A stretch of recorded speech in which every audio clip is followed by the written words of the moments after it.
Oatly is a company that I haven't covered in a while on the channel. Some would say that they dare me to make another video about Oatly. Now, it has recovered pretty well in the last month, up 25%.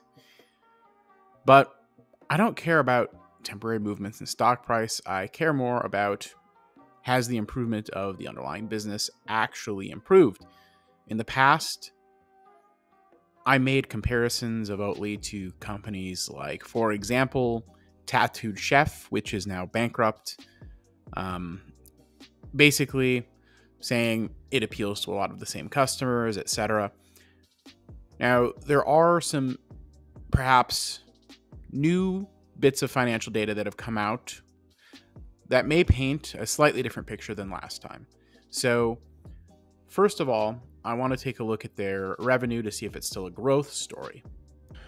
On the basis of revenue, it appears that that's somewhat flat over the last several quarters, around this $200 million mark.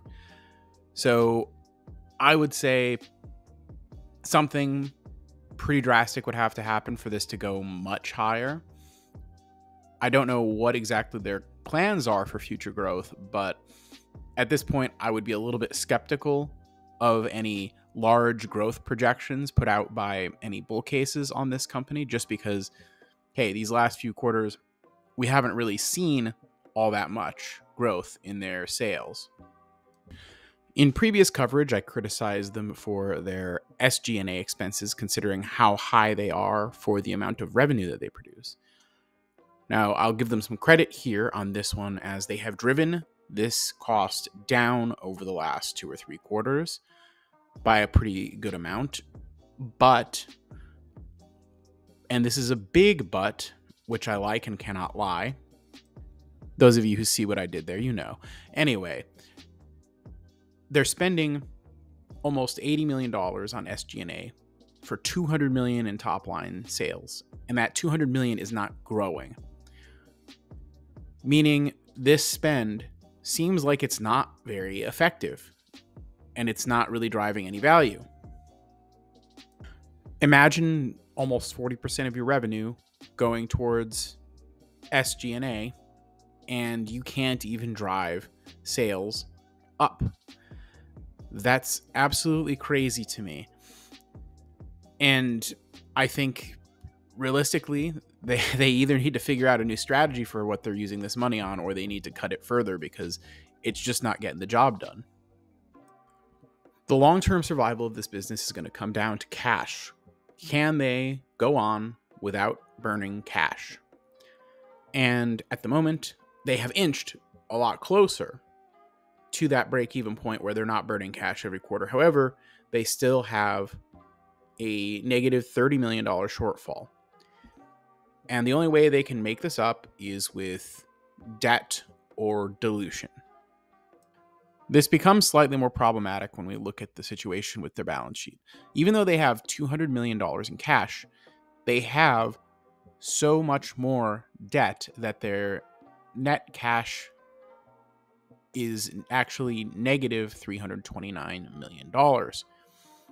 This means that every quarter that they burn cash, they just go further and further into the hole unless they issue more shares and dilute shareholders, which is not what you want.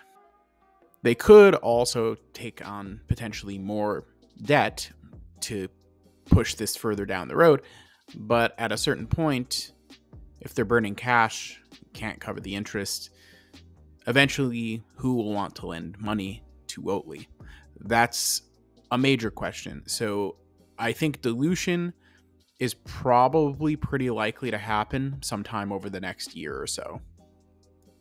Previous comments left on my Oatly videos have told me that there is demand and merit and love for this product out there.